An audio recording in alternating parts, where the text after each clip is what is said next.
Hello everyone and welcome back to the next episode of Suzerain, where things are getting to an interesting point. We're running low on government budget and the train, the L1 high-speed railway is still under construction by quite some way, and I feel like we might need to chuck some more government budget behind it, not that we have much left. Our projected growth is, I think, stabilising a little bit. We're still slightly downwards, but not as bad as we were, because I'm hoping that this is going to provide jobs, economy, help to the businesses. But we do need to meet with Chief Justice also Hawker, and I don't think we're going to be best buddies. The administration have been working day and night on the overwhelming amount of issues that we're facing in the country. The department sent several documents which require my signature, so they can start working on new decisions that were taken. After I signed dozens of them, I closed to relax my eyes for a moment. Another long day. Even though I really wished to leave the palace for the day, Lucien had earlier told me that the Chief Justice wanted to speak to me. We planned to meet in my office in 30 minutes. I waited for him, wondering what subject he would raise. We'll pour ourselves a whiskey, I think we're going to need it. It eased my mind a little. Suddenly I heard a knock on the door. It was Lucien. Good evening, sir. Good evening, Lucien. I'm sorry that I couldn't explain the situation to you in detail earlier, sir. The Chief Justice insisted on seeing you this evening. I do not know what he has to say, but it'll probably be about the new constitution. He'll be coming shortly with Judge Mr. Garachi, presumably a supporter of the Chief Justice. He's a strong Spartan soul. Okay. We shouldn't take them lightly. We may be able to cooperate with them at certain bits, but Lucien disagrees. I advise against that, sir. Do not trust the Chief Justice. There were 3 knocks at the door. Lucien checked his watch. He looked rather worried. And in come also Hawker and Heron Garachi. Good evening, Mr. President. It's great to see you. Evening.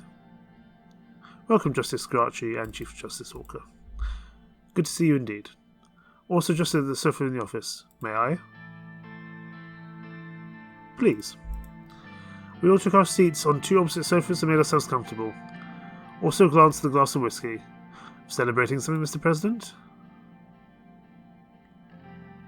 Forgive me, would you like to have a drink? No, thank you. Me neither, thank you. I'd like to stay as conscious and focused as I can.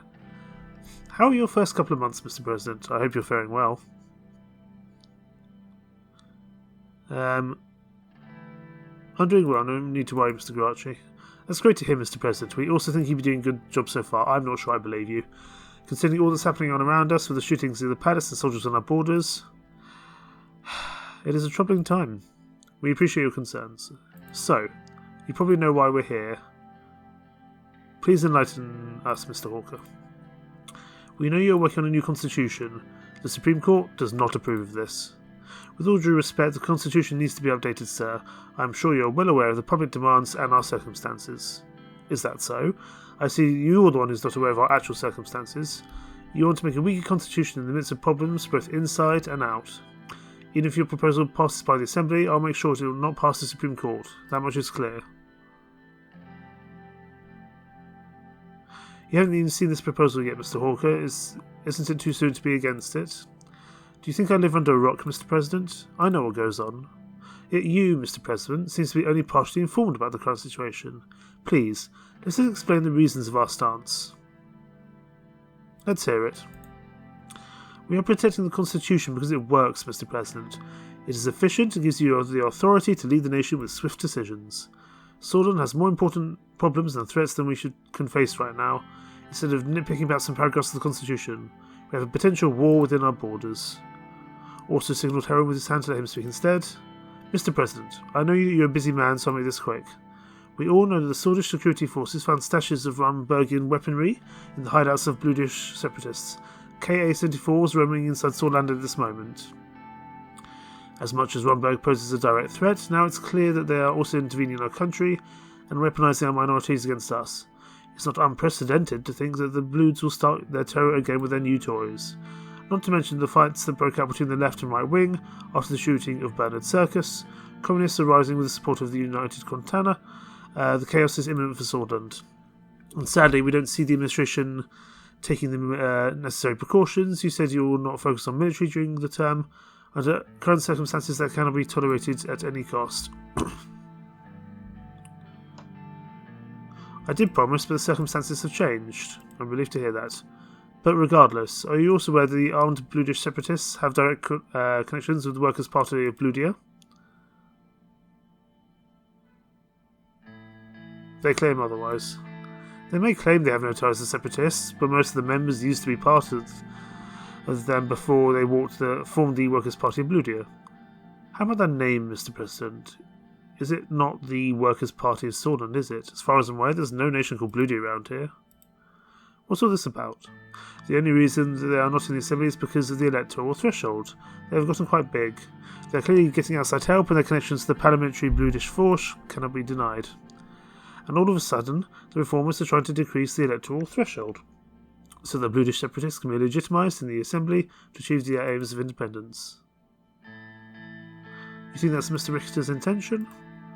I suspect his intentions are grander, but I wish the only issues were the British terrorists in Rumburg. The reformers suggested change would also bring in the communists, who are backed by United Contana, into the Assembly. Do you see the pattern yet? And what is your suggestion? We should take We should take the necessary measures against our communist and Bluedish plots, as well as increasing our military budget against a possible conflict with Rumburg. And of course, not fall into the traps of the reformists by listening to their demands. They are clearly plotting to weaken the President and our whole administration in order to exploit the situation. Which brings us to some very important information that we have. It's definitely something you need to hear, and it can change absolutely everything. With all due respect, Mr. President, I think this is getting slightly ridiculous. Please explain, Mr. Hawker. I'll listen, but I'm not going to say I believe it. The person in question is Mr. Franz Richter himself, the leader of the reformists. We have enough information to infer that he has ties with Arcasia. Arcasia is aggressively growing their influence around the world, and I have Mr. Richter coming up with these ridiculous demands for a new constitution amidst a chaotic period in Sordland. All the pieces seem to fit perfectly. That is why the Supreme Court will do what it takes to stop these reforms and preserve the Constitution. How do you know that Mr. Richter has ties to Arcasia? Mr. Gallade, we all know that he's been in Arcasia many times because it's been documented. But what do you think if he's been making hidden flights to the country? I need to know this, please explain. He's been spotted in a hotel in Arcasia last year, where they held a conference on economic development in volatile regions. Right around that time, he started to influence the masses into believing that our constitution is the reason for everything is bad. His trip was not documented, nor was he an official guest of the conference. We believe that he had a meeting with President Walker behind closed doors. I also have a couple more photos of him that were taken in Arcasia in different cities. One is from a couple of months back, again undocumented. He also attended another event in Lesbia last week. The Arcasian Minister of Foreign Affairs was there too. How can any of these be undocumented? We don't know. Even if he used a private plane, we would be able to get the information of his flights, which means he has people helping him from the inside. Many solists were already following his leads for quite some time, Mr. President. I cannot give away their identities, but I can give you the evidence. He hands me a small file which contains official documents from the Swedish Border Guard with highlighted dates that show no trace of Franz Richter's name. There are clear photos of him that were taken in conference in Arcasia, as was remarked by lesbian and Arcasian citizens who claimed to have seen him with Arcasian businessmen around the same dates. There was also an official transcript of one of his speeches where he claimed to be in Benfey on the dates of the conference in Arcasia where he was spotted. Lucien skimmed through the documents with scepticism which slowly turned into surprise. These do seem to be real. Of course they're real, Mr. Gallade. It seems to suggest that Arcasia is behind the reformists. The demands will only benefit Arcasia. They want to have a weaker administration while we face all these threats. This is clearly a plot against Sordland, and I bet Rumburg is part of their plan too. This cannot be a coincidence. They are weaponizing our minorities against us around the same time. Now you understand the reasons of our current stance, and also our suspicions about your advisors, who clearly have not given you this vital information. We appreciate the information, Mr. Hawker, but I advise against jumping to conclusions right away. We still need to check this information. There is not much time to think or check. This is clearly an emergency. In such cases, the Constitution gives the President the right to use his emergency powers. If we work together, you can be sure the Supreme Court will not block your declaration of emergency. Why do you want me to declare an emergency? Of course, we cannot wait for the processes of the Assembly to take care of these issues. You must exercise your presidential powers for a fast and effective solution. Which means that you might need to suspend parts of the Constitution to give more authority to our security forces to deal with these issues. We must officially investigate Mr. Richter as well. You can devise a strong security decree if you can base it on the Articles 57 and 8, which gives the President the right to suspend parts of the Constitution to deal with national security threats. You can directly bypass the Assembly in such a situation. The only thing that you need is the Supreme Court to allow the emergency to be declared, and you have our word on that. Sir, I think this is going a bit too far. We shouldn't escalate things so fast. Mr. President, why don't we talk in private, only the two of us? We can devise a plan. I know we can use the Constitution to our advantage. It would be more effective if Mr. Glade and Mr. Karachi leave the room before we discuss it. Sir, I advise against it.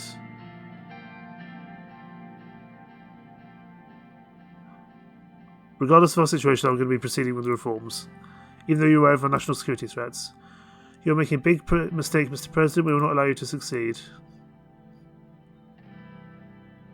Enough! There's a long silence in the room. Seems the President is done with us. Heron, let's take our leave. Well, thank you for having us, Mr. President. Have a good evening. That was not good. They clearly tried to threaten you.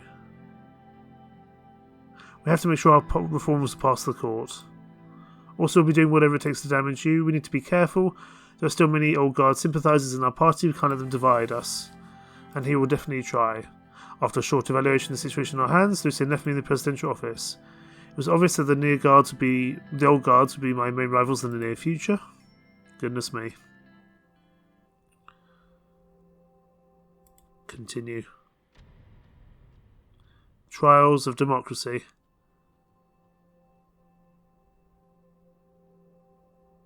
What's going to happen here then? Back into our swords. A barbecue with Frank or read the report? Let's read the report first. The legislative debate on the repeal of the EPA. The Grand National Assembly was the stage of a contentious debate today of the proposed repeal of the EPA of 1932. Arguments both for and against the repeal were put forth, with friends Richter and Albin Clavin leading the faction advocating for repeal. They argued that such a move would foster economic growth and increase foreign investment. However, the USP and the NFP, under the leadership of Gloria Tony and Cassaro Cabena, respectively, defended the act, citing the need for Sordland to protect its strategic industries from foreign control. The final decision now hinges on the vote, which will be held the following month. I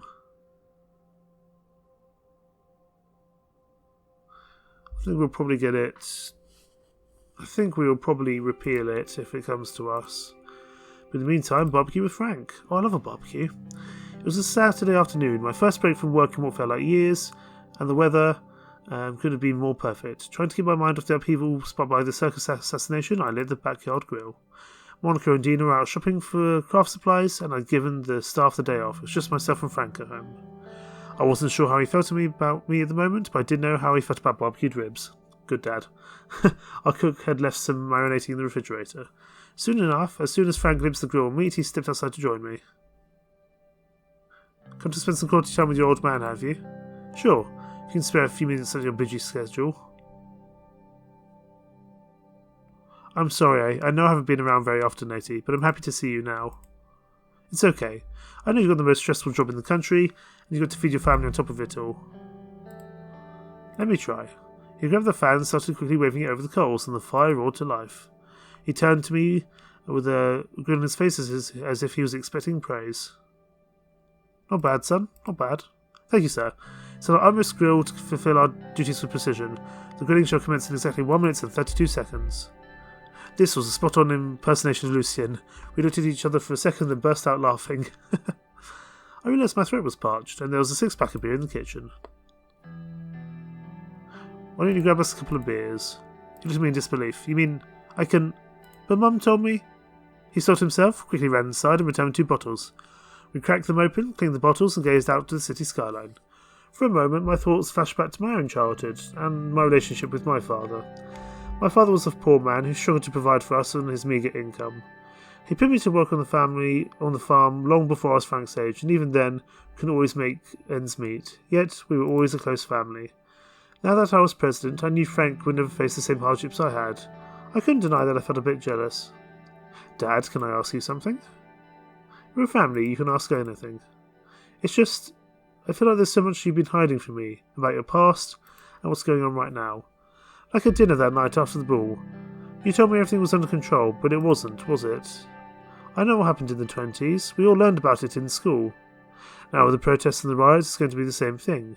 Dad, is there going to be civil war in Sordland? I hope not. Let's be truthful. He let out a sigh. But what was it like back then? Uncle Peter said the two of you went through a lot. I'm not a kid anymore, you can tell me. Before I could gather my thoughts, the familiar images started flashing before my eyes. Images of soldiers advancing towards me and my friends, weapons drawn. Of people I knew, friends and neighbours being dragged through the streets and murdered in the alleyways. The shock and grief on the faces of fathers, mothers, and orphaned children. Those were dark times. Let's try to be truthful with him. I think that's the best possible option. It seems like it. But you're nearly a grown man. Let's talk about it. Frank leaned forward in his chair, eyes wide. Tell Frank about the coup. It was time for him to learn about the coup of 1927. I was barely older than you are now. Studying history at the Derry University of Culture, I was a freshman, excited and young. I had just left the classroom to get home as I heard the sound of multiple vehicles approaching the campus gates. As they got closer, I realised there were military camouflage trucks and tanks carrying hundreds of soldiers. The same soldiers that were supposed to protect us Sordland citizens pointed their guns at us. They immediately took control of the facilities. One of my friends asked what they were going on and was arrested immediately. More people got angry and gathered in protest. Frank kept listening, a shocked look on his face. Oh, do we tell him about the soldiers beating us? How old is he? He's in high school, but that doesn't give us much to go on. No, he wants to know the truth. We'll tell him the truth. I was there with the protesters as they declared martial law. We marched towards them. They threatened to use force, but we stood our ground. So they started beating anyone they saw, including me. The physical wounds took a few weeks to heal, but the mental scars have stayed with me to this day. I was lucky. Some of my friends were shot, many more were arrested. I can't forget the screams to this day. Frank leaned back in his chair, his shoulders slumped heavily. That's enough for today. Let's not go over the top. It's okay. I'm sorry. I shouldn't have asked you about it. I know I don't understand how easy my life is sometimes. One more thing, though. I know you managed to not take any sides. Do you mind if I ask why? I didn't want to be part of the violence. Frank raised his eyebrows, his curiosity still not satisfied, but sensing my reluctance to go on, he simply nodded. Sorry for bombarding you with questions. I know I complain sometimes, but my problems are nothing compared to what you went through. You're damn right. Your generation will never understand. Get off my lawn. No, I'm here to listen to them no matter what they are. Before Frank could say anything, I could hear the front door unlock, Dina and Monica's voices, and the sound of rustling shopping bags filled the house. Alright, I'll be upstairs till dinner. Frank went in and dashed upstairs. I took a long sip from my beer, looking at the city and the now setting sun.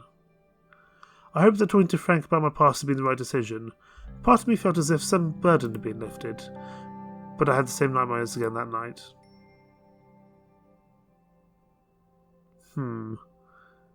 That high-speed railway is taking its sweet, sweet time. Okay, over to Narble. Read the reports. The Mayor of Narble has reported that their hospitals are overburdened and they are unable to respond to the needs of the citizens. Complained about months-long waiting lists for terminally ill patients.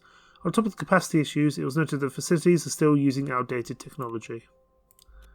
And now we're visiting Narble, so I imagine the state of the hospitals is going to come up and be a rather major discussion that we have to deal with in Narble. I was travelling to the snow-covered city of Narble in the Nargis region for the Rural Development Forum organised by the Ministry of Health and the Ministry of Education. The mountainous city of Narble had gritty tones to it. It was mostly regarded as one of the poorer cities in Sordland, its people were hardy and wary. Even after the discovery of natural resources in the area, years of neglect by the central government were apparent on the buildings and the general infrastructure. Natural resources, namely gas and oil, were now under the control of Gassam, which elevated the corporation of a place to power. My task in this forum was mainly symbolic. Fake smiles and handshakes with oil barons, meeting with local politicians, but most importantly of all, make sure that Narble did not feel like it was forgotten by the government. The scenery so far, however, was a reflection of Narble's neglect. Main roads to the city were not maintained well, there were many bumps and empty discarded spots in the asphalt. Navigating and swerving to avoid the inconveniences, our motorcade finally started nearing the city. As if my discomfort from the bumpy ride was apparent to him, Sergei rolled down the partition window. We'll be arriving at Hotel West in a few minutes, sir. Thank you for letting me know, Sergei. Any time. It is my duty. After a moment, Sergei started to smile under his moustache. What's that smile for, Sergei? Sir, I just wanted to say it's been great these last 2 months. As you know, my wife Susan recently gave birth to our son, sir, and now my daughter just started a very good high school in Holswald. That's great news, Sergei. I'm happy for you. I appreciate it, sir. Truly, I was worried that I wouldn't be able to afford a good private school if she scored less in the entrance exams. Well, I shouldn't have made my insecurity get to me. Erica outsmarts me all the time. I'm very proud to have a daughter like her. I do not value insecurity in my employees, Sergei. No, let's not do that. I also hope that Dina will grow to be like her mother someday. I'm sure she will, sir. After all, she's the daughter of a lion and lioness. My daughter looks up to the First Lady for inspiration, and it's not just limited to my daughter, sir. She is an inspiration for almost all women in the country, but at the same time it must be hard for the First Lady as well. All this attention, adjusting to this new high-profile life, and a husband has great responsibility.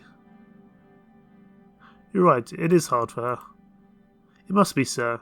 We sometimes forget that important people have a life between the responsibility and rush. You know, those we care for. I agree. Sergei continued after a moment of silence. Have I told you, sir? We named my son George.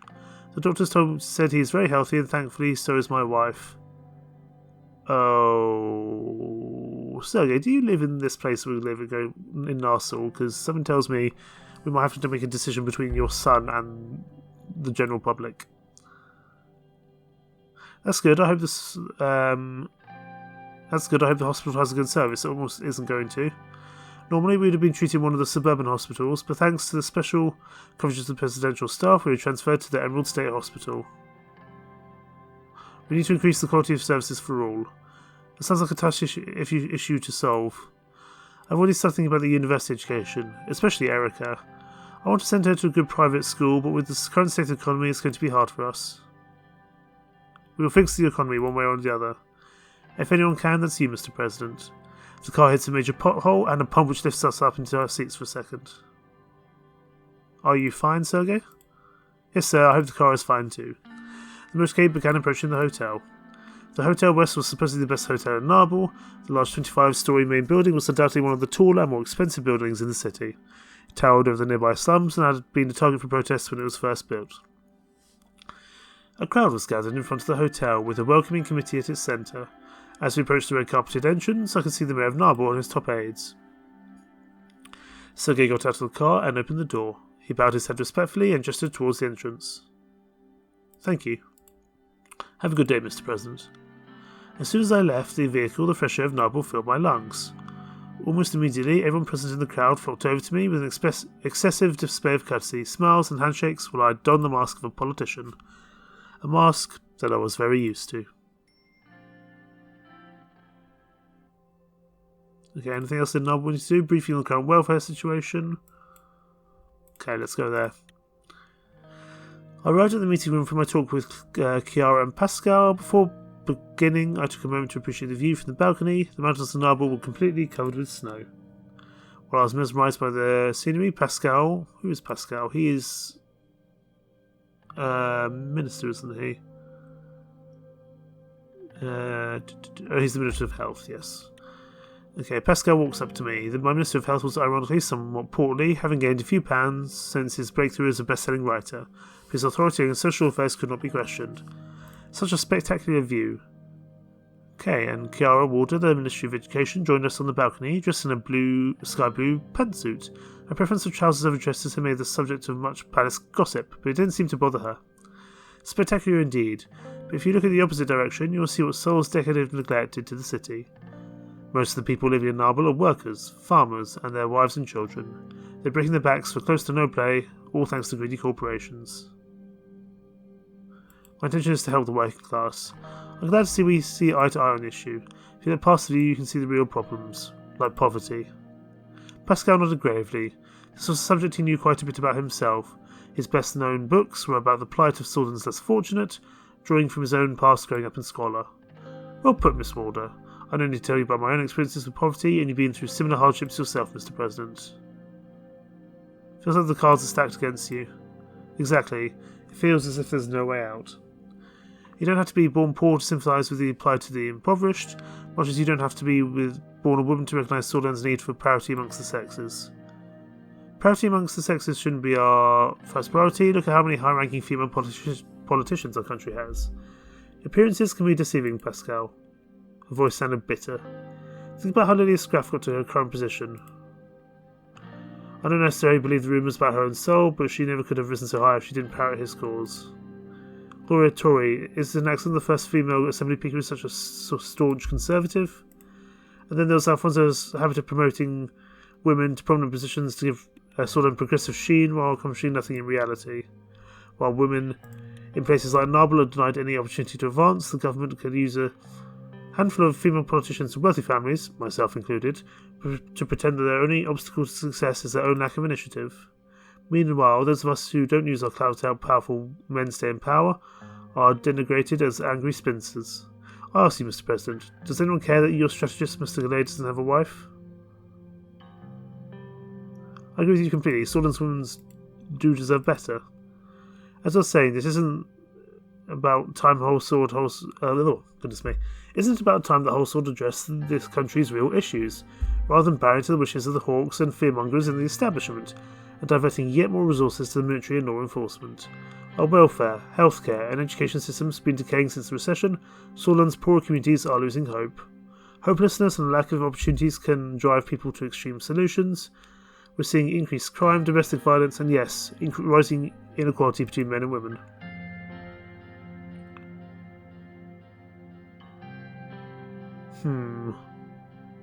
If only we could stop the recession, create jobs and growth. It always comes back to economy, to be honest. The economic situation does play a huge role in living standards. Our urban and rural disparities are stark, and the recession hit the weakest harder. We can't fix the economies by ourselves. We have to educate the people and let them create new opportunities too. There is another subject I want to mention. I've been working on improving the rights of workers in our country, and have proposed a draft bill that's currently being reviewed by our party. Mr. Clavin has already backed me and given his support. Sordland has fallen behind most countries on this subject, and it is my responsibility to ensure this is not the case. I agree. Exactly, Sordland must provide it for its own for people to move forward. It is also a matter of life and death. Every decade we hear of some horrific accident due to employers' disregard for their workers' safety. So would you back the bill when it arrives on your deck, Mr. President? To make a decision I will need to evaluate the contents in detail. Which is, completely the right decision to make. I'm not just going to sign a document without reading it. I'm a politician, it's my job to read these documents. Understandable. You will receive all the sections in an outline. It's getting a little cold out here. Let's head inside and continue our discussions. The meeting room was already prepared for state business. Small gifts for each of us have been placed on the table by the municipality. We took our seats. Let's start with your health overview, Pascal. As you wish, Mr. President. Sordland has a free healthcare system, except for a few private hospitals operating under it. Most of the populace receives adequate treatment. Health issues primarily appear in rural areas due to lack of quality services. I'm doing my best to ensure that citizens of all age receive the best health care they can. I also personally want to solve the high infant and maternal mortality problem. What's the life expectancy and mortality rates? Let's start there. Our life expectancy is 65 years. The infant mortality rate is growing 85 per 1,000 births, while our maternal mortality is 90 per thousand. Be assured that we're doing everything we can to serve mothers and newborn. This is definitely going to be to do with Sergei's child. These numbers are saddening indeed. I agree. We must do everything we can. We're working very hard on improving the quality of services. How many hospital beds are there per 10,000 citizens? There are 10 beds per 10,000 citizens, which is a very good number according to our comparisons with our other neighbours. We see a lower number in the countries of Agnolia and Wayland, but obviously can't match Lesbia or Vagasland. Agnolia and Wayland are hardly countries to take a standard, but it is good to know we aren't in a huge health crisis yet. And how many doctors and nurses are employed? We have 31,000 doctors and 73,000 nurses working for the Ministry of Health. That is a high number, which I think is... I don't want to be rude, but out of those numbers, how many are in urban and rural areas? Good point, Chiara, Pascal. The data show that per 10,000 people in urban areas, there are only about 11 doctors, when in rural areas there are only 3. Treatment time is still too high due to the low number of doctors in rural areas, which should get better any proper coverage. Thank you, Pascal. I want to hear about the education system now. With pleasure. Swedish education is free, but we have a very outdated system that I want to reform. The other important issue is the lack of access to education in rural areas, especially for young girls. Your administration has the power to solve both problems. My highest priority is to get enough funding to be able to build schools in rural areas, while I cleanse our educational system of its nationalistic indoctrination and sexist teachings. Tell me about the difference between urban and rural education. Urban areas have 3 times the number of schools per 10,000 people compared to rural areas. Rural areas also suffer from a lack of teachers. That's not a very good ratio. The situation is worse than expected. It's an important problem that we face, if not the most important. A huge part of the population is forgotten in terms of welfare. And how many students and teachers do we have? Currently, there are about 5 million students, 3 million in primary education, 1 million in secondary and 1 million in tertiary, and there are 155,000 teachers. Sordland is full of bright young minds. We should keep striving to make education available for all. I think there needs to be a change in the way of thought. We should help children to question and educate themselves. And what about the literacy rate of Sordland? The literacy rate of Sordland is at 80%. This is a very good indicator for future growth, but it needs to increase. It's also far lower among girls than boys, to be expected. If I remember, the most illiterate areas are Bergia and Agnerland. That is correct. Although Lackhaven skews the statistics to the largest region, which also has a vast number of illiterate citizens. This underlines my point about the lack of access to education. Thank you, Chiara. I believe that is everything. Chiara stood up and moved towards the window. She took a deep breath. What is it, Chiara? Looking at this impoverished city, the streets full of potholes, the hospital barely functioning, and the schools half open. This is not just about Seoul or even our funds are failing. This decay in Sordland's forgotten regions has been going on for many decades due to structural corruption, which is fueled by capitalism. We are here to change that trend and provide for people. That remains to be seen. I'm working on the new education system and your support will be welcome. One way or another we need to transform. Greed and unchecked capitalism will not magically provide for the people. Do I want to focus more on educational health? I'm not sure. Education is important, especially getting more girls into the workforce. But so is health. And I'm concerned that if I don't put something to health, then Sergei's child will die. And having a disgruntled or sad bodyguard and driver is not going to do well for personal security. But we also have to bear in mind we've only got a government budget of 2 left. That's not much at all. Pascal, tell me about the health. I personally want to improve the low quality of healthcare in the rural areas, so I created draft plans to increase the salary of doctors and to upgrade the equipment of hospitals. I could do more with increased budget. Additionally, a privatisation plan to promote private investments in the healthcare system could allocate extra funds.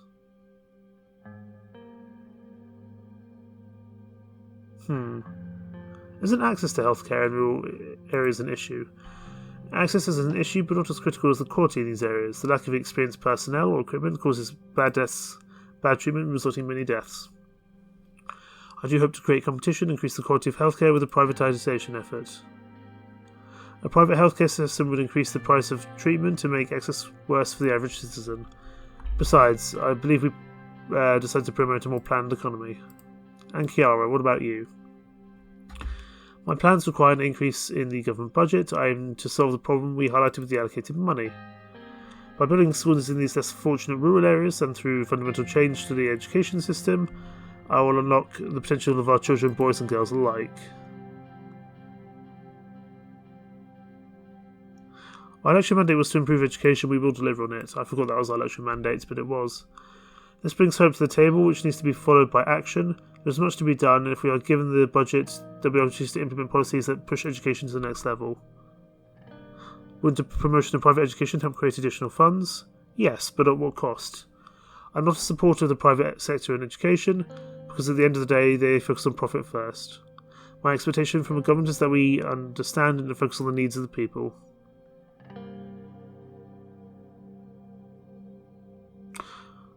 I appreciate your briefings and plans. We will reconvene at the budget meeting. It was a pleasure. See you at the meeting. I hope to see a change in direction. Did we cover all the necessary subjects? I wish to raise my concern about your scheduled meeting with the GASM chairman and former president, Mr. Alfonso. There are significant considerations regarding the Narbel workforce and the broader community of GASM blue-collar employees. This could be a strategic juncture to secure a triumph for the labour force. While I don't intend to overstep, I can't refrain from commenting on the labour predicaments experienced by workers in GASM's positions. Nevertheless, it's worth acknowledging that the corporation contributes sustainably to job creation in regions struggling with poverty. Persuading the chairman to make concessions might prove to be a formidable task.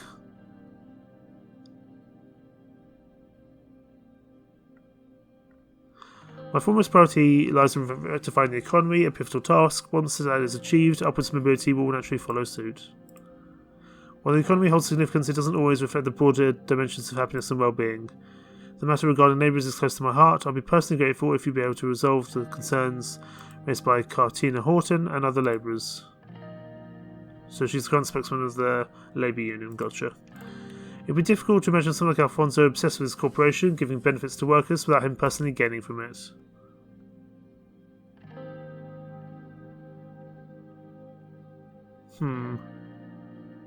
Considering our need for greater energy security, collaboration opportunities might arise.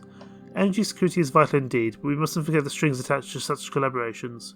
Often these arrangements disproportionately favour the corporations while placing the burden on the common people. Despite the potential divergence in interests, the door for dialogue amongst differing sides should remain open.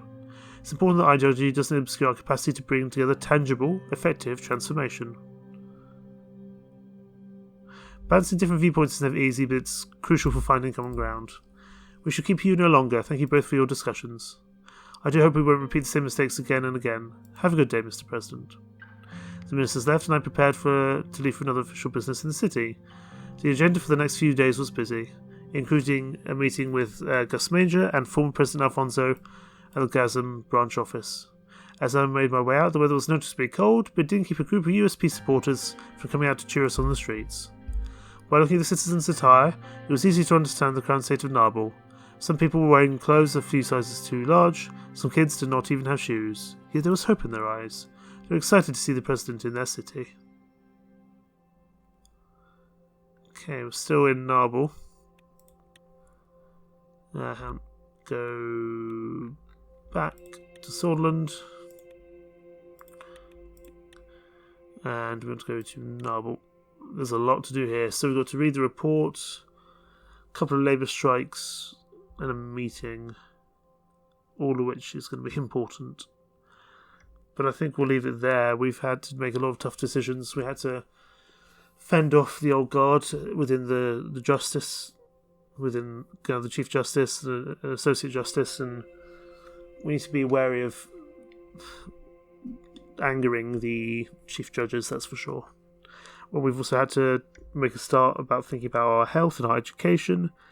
And with only 2 government budget left, well, I'm not sure we're going to be able to spend money on everything. Still a long way yet before we are ready, I would say, I don't know how we get more government budget, but there must be a way somehow. But it will probably come at a cost. So we'll leave it there, and more to come soon indeed. Thank you very much for watching. Take care. Bye-bye.